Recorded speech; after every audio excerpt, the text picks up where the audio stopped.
Hare Krishna. We welcome you all for our weekly Bhagavatam series. Today, we are going to discuss a very interesting topic about having a second chance in life. Now, before we get started, let us offer our humble prayers of gratitude to our spiritual master, Srila Prabhupada, Lord Sri Chaitanya Mahaprabhu, and ultimately, Lord Sri Krishna. I'm going to recite these prayers in an ancient language called Sanskrit. It won't take long, maybe just 20 seconds. Now, please hear these prayers attentively. Simply by hearing these prayers attentively, you will take the exact same benefit as me chanting them. You can close your eyes if you like, but hearing is most important. Om Ajnanatimirandasya Jnananjana Shalakaya Chakshur Unmilitam Yena Tasmai Shri Gurave Namaha. Jai Shri Krishna Chaitanya Prabhu Nityananda Shri Advaita Gadadhara Srivasadi Gaura Bhakta Vrinda. Hare Krishna Krishna Krishna Hare Hare, Hare Rama Rama Rama Hare Hare. Thank you for hearing the prayers attentively. Before we get started with today's topic, I want to wish all of you a very happy Christmas. This year Christmas is very special because this year it also marks the appearance day or the birthday of this beautiful yellow book, as we call it. This book is the Bhagavad Gita. So it was on this day, 5,000 years ago, that this beautiful text on yoga was actually written. So those of you who have a copy of this is a wonderful opportunity for you to take it, read a little, and to wish this book a very happy birthday tomorrow. Don't forget. And if you don't have a copy, you can take this opportunity to visit our website, as you can see in the screen, or you can see the name of our website in the description below, to order a copy of Bhagavad Gita for yourself. You can also order this as a wonderful Christmas and New Year's gift to your near and dear ones as well. So please do take advantage of this occasion. Let's get started with the wisdom of this blue book, as we do every week. It's called the Srimad Bhagavatam. So today I'll be narrating a few stories based on Bhakti Yoga from this book. Now, all of us have our own definition of life. Some of us would say life is a journey. Some of us would say life is an experience. All of these definitions are correct. It depends on what perspective we look at our own lives. We are born at some time, lead this life, and then we quit this body at some point of time. It's the duration of our existence between life and death is what we call as life. Now, if I ask you this question, how your life has been since you were born, was it just a bed of roses? Was it a very happy-going journey? Or was it filled with thorn-like distressing situations day in and day out? Is it fully happy, or was your life fully sad? All of us would invariably answer that our life was neither fully happy nor fully sad. It was a mixed bag. We had occasions when we were very elated, and we had experiences that were very depressing. So our life invariably has its ups and downs. Whether we want them or not, it doesn't matter. Our life is always mixed with good and bad experiences. Now, if we turn back the pages of our history and we look back at our life, there are many good things we learn as we progress, as we grow old, there are also, or there were also, some bad things which we did. That could be due to our ignorance or due to some circumstantial reason, or could be even a premeditated endeavor. It doesn't matter. All of us have experience about making some mistakes. Some mistakes are very small. We look back and we easily forgive ourselves and we move on, taking that as another learning experience. But some mistakes that we do, we wouldn't even want to relive them. We wouldn't even want to think about it. We wouldn't even want to have even a glimpse of that mistake even in our dream. Now, there may be some real grave mistakes all of us might have committed, or most of us, many of us might have committed in the past. And we may think the situation is just like a broken glass. There isn't anything that we could do. And every single time that thought springs up in our mind, we may still continue to curse. And maybe we'll continue to curse until we die. Now, the question that comes to us is, are there mistakes which are totally irrevocable?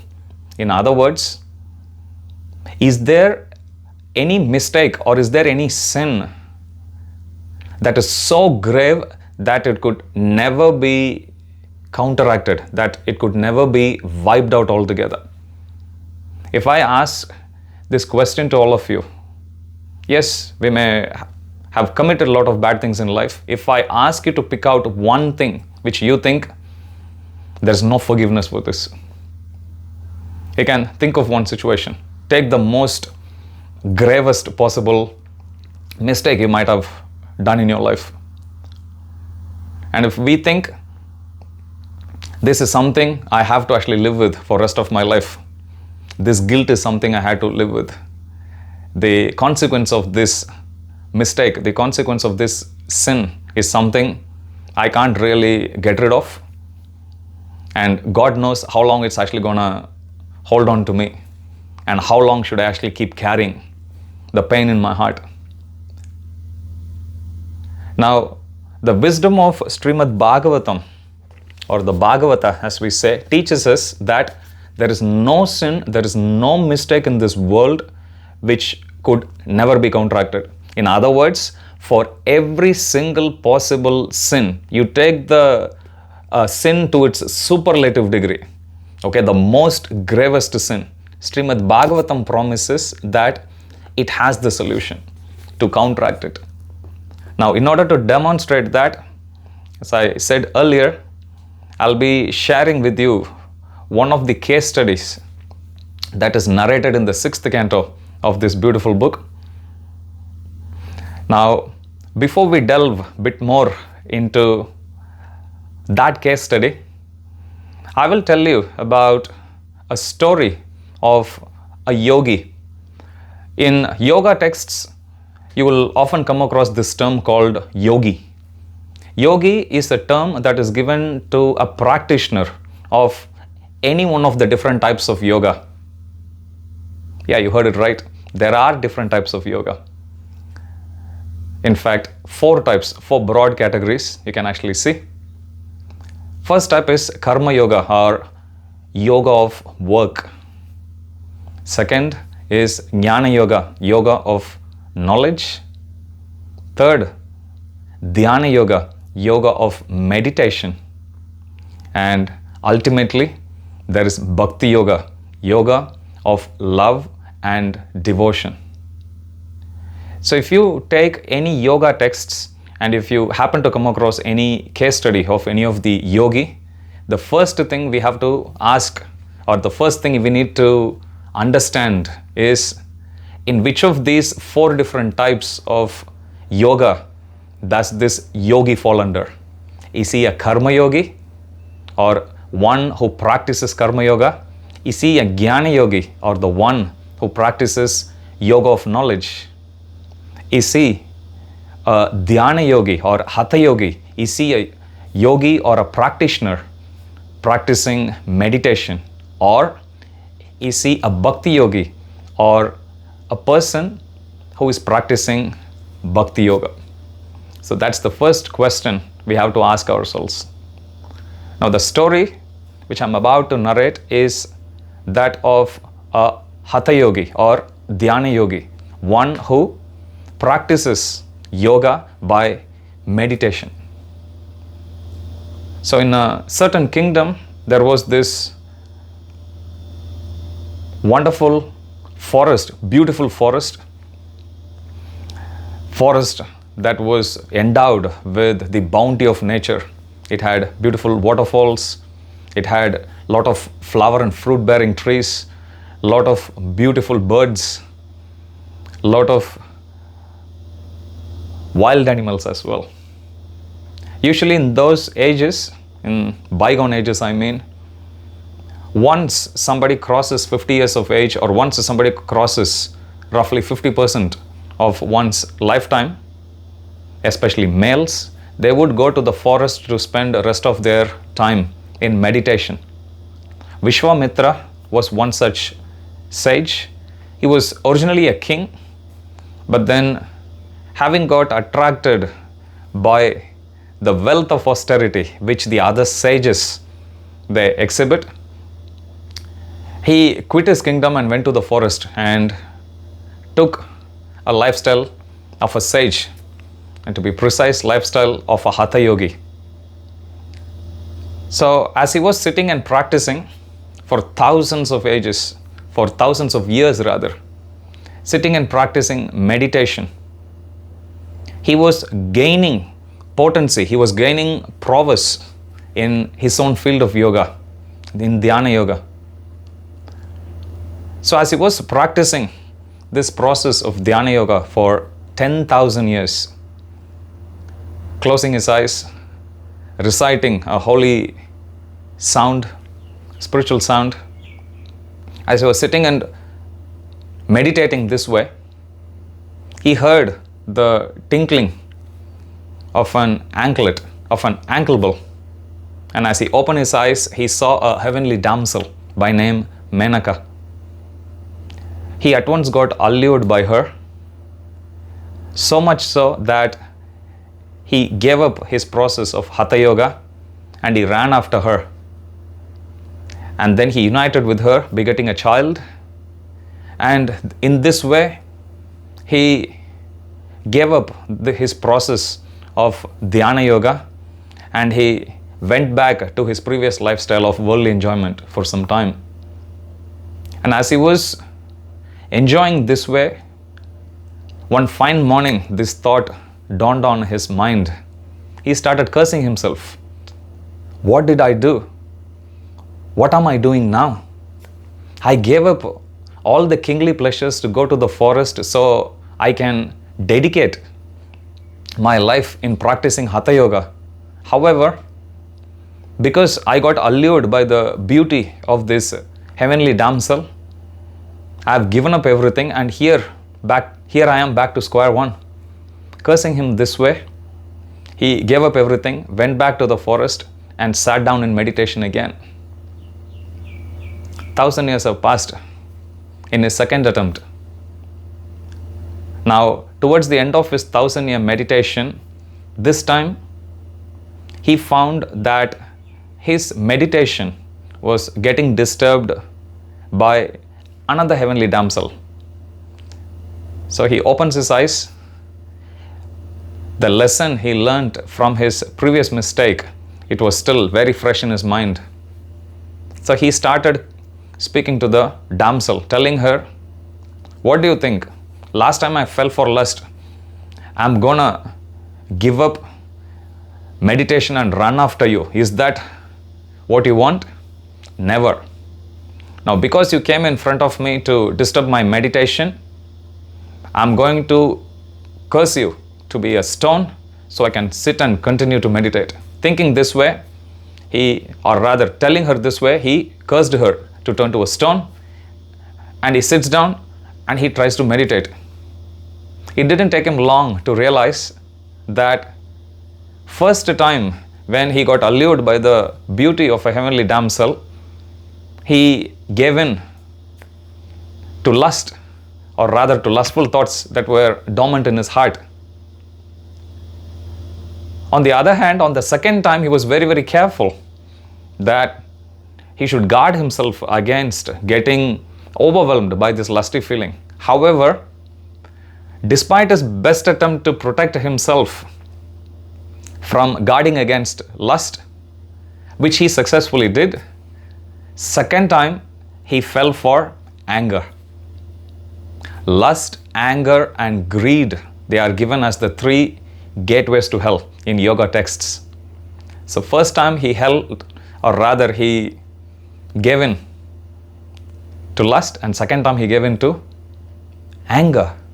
Have we got this experience in life? We do a mistake, we learn from it, and we think, I'll be very, very careful, especially in relationships. We may upset our partner, we may upset our friend, we may upset our parent, anyone, kids. And we curse ourselves like, no, I don't want to be in this situation again. I'll be very, very careful. And when a similar situation presents itself, we will be very careful not to do the same mistake that would bring friction in the relationship. However, even though we try very hard to protect the relationship in a certain way, in a certain mistake that could potentially happen, suddenly something else, a variation of that previous situation happens, and we give in to that. And we curse ourselves. I know this is what was going to happen. That's why I was so careful. But still, situation always takes over. Our sense of discrimination, situation, the association or the company of the people that we are in, that also influences us. So we have to be very careful who we surround ourselves with, who we associate with, who we make friends with. So Vishwamitra, when we study his history, we can understand that he did mistake. First time he lost the potency which he accrued after doing 10,000 years of meditation. He lost all of that due to lust. And whatever potency he accrued during his second attempt by meditating for 1,000 years, he lost that due to anger. So we have to be very, very careful that we may try to guard ourselves from committing a certain type of mistake. However, a similar tendency can actually arise in a different situation with a different variation, and we should guard ourselves not to make mistakes at all. Even though the situation comes with its own twists, we have to be very, very careful. We'll discuss sometime in future how to go to the root cause of the problem and then completely uproot it. In one of our future sessions, we will discuss about that. Now, today's topic is about having second chance in life. Would you like to know what happened to Vishwamitra after the 2 failed attempts? He turns to Bhakti Yoga. He practices Bhakti, chanting the holy name of Krishna. He becomes successful, so successful in this process of Bhakti Yoga that he could personally associate with the Lord when the Supreme Lord descended and graced this earth thousands of years ago. So, as I said at the start, Srimad Bhagavatam teaches us that no matter how grave our mistake we have committed in our lives, no matter how big a mistake we actually do in our life, it doesn't matter. As long as we take shelter of Bhakti Yoga, any situation can be rectified. Now I'm going to give you a case study that is given in 6th canto. This Vedic encyclopedia called Srimad Bhagavatam has 12 cantos altogether. This is just one of the books. There are many more books. There are 18 volumes in one whole set. So that 18 volume edition has got 12 cantos. In 6th canto of this beautiful book, there is a narration of a scholarly person by name Ajamila. Ajamila, he was born and brought up in a family of enlightened yogis. He was trained right from childhood So one day, his spiritual master sends him to the forest to pick some wood to be used for their worship. So Ajamila, in his teenage life, he goes to the forest, picks up some firewood, and as he was walking back, he happened to see a couple kissing each other. Now, for somebody in his age, when he actually saw that, his mind got allured, and then he gave in to his lusty thoughts. He dropped the wood down and he went after bodily corporeal pleasures. Even though he was trained in the science of yoga since childhood, he easily forgot all of them as his mind got totally carried away with, or rather by, lustful thoughts. In this way, he stopped becoming or stopped being a yogi, and he continues to eat, drink, and make merry, spending his life this way. He started robbing people, he started killing people, he started to indulge in a lot of heinous activities in order to bring finances with which, or bring some wealth with which he can continue to enjoy. So, time rolled by. Ajamila became old one day, in fact, totally incapacitated, and he was bedridden. And as he was lying in the bed, totally weakened by his old age, at that time he could see the messengers of the god of death. The name of the god of death, as given in yoga scriptures, is Yamaraj. He saw the messengers of the god of death, and as he saw them, that was the time when he had a spark of all the knowledge, or spark of remembrance of all the knowledge that he had accrued in his young days. And he could at once understand that he was about to be taken, his body, or rather his subtle body along with the soul, is about to be dragged to the hell to be subject to a series of punishments. Feeling so scared about it, in such a helpless condition, he couldn't run away anywhere. In such a helpless condition, he sees his young kid by name Narayana playing nearby. So you can imagine even ourselves in that position. In that helpless condition, totally helplessly, he started calling his son, hey Narayan, please come and save me, like that. And as he was calling out his son's name, Narayana, the Supreme Lord, whose name also happened to be Narayana, he heard it. And then he sends his soldiers called Vishnudutas. They come and they protect Ajamila from the messengers of the god of death. That's how the narration goes in Srimad Bhagavatam, 6th canto. So Ajamila, as soon as he saw the Vishnudutas, or the messengers of God, coming to protect him, he immediately took shelter of Bhakti Yoga. He resumed from where he left off. He immediately quit all his bad activities, goes to a place, holy place in India called Haridwar, and there he started to chant the holy name of the Lord. Hare Krishna, Krishna Krishna, Hare Hare, Hare Rama, Rama Rama, Hare Hare. So in this way, he practiced Bhakti Yoga and he perfected his life. He became so pure that when the time came to actually quit his body, at the time of his death, it's mentioned that an airplane from the spiritual world came to take him back home.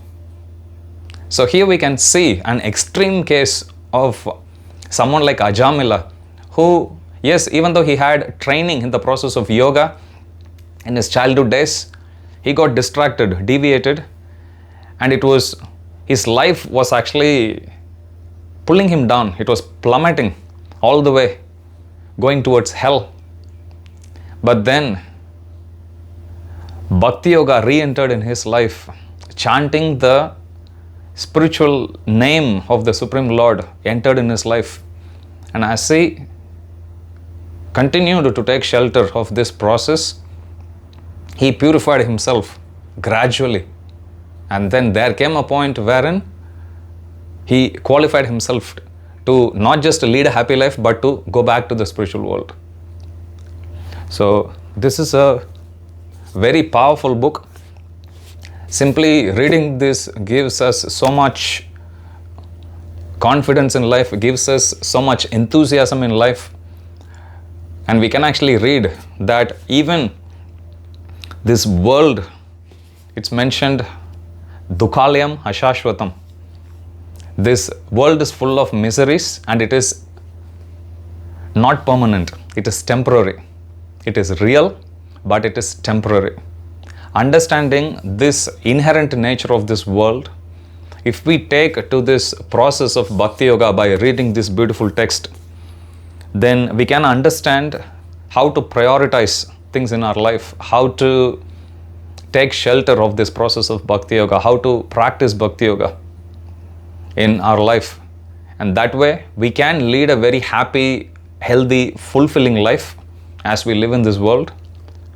But when we quit this body, when we die in this world, we won't need to take a birth again in this world. Rather, we will qualify ourselves to go back to the spiritual world, just like how Ajamila did. It is never too late to start practicing Bhakti Yoga. It is no sin is too difficult to be obliterated. No sin is too grave to be counteracted. And this beautiful book called Srimad Bhagavatam gives us techniques, it gives us tools how to bury the past and to start a new future. And as we are preparing ourselves to welcome the new year 2021, this is a wonderful opportunity for all of us to make this resolution that we can continue to do what we do, but in addition to that, if we can include Bhakti Yoga in our life, if we can include chanting the holy name of Krishna in our life, not only will we be happy, our friends will be happy, our family will be happy, and ultimately this whole world will be happy. Thank you so much for hearing attentively. If any of you like to purchase this beautiful book of Srimad Bhagavatam, this is just, as I said, one book. You can purchase it in our website. You can see in our description below, or you can see in the video. This entire set of Srimad Bhagavatam has 18,000 verses. So if you want to purchase the entire Vedic encyclopedia of knowledge, you can also do so in our website. Thank you very much. Please take care, stay safe. We'll see you again next Thursday with yet another interesting topic. Hare Krishna.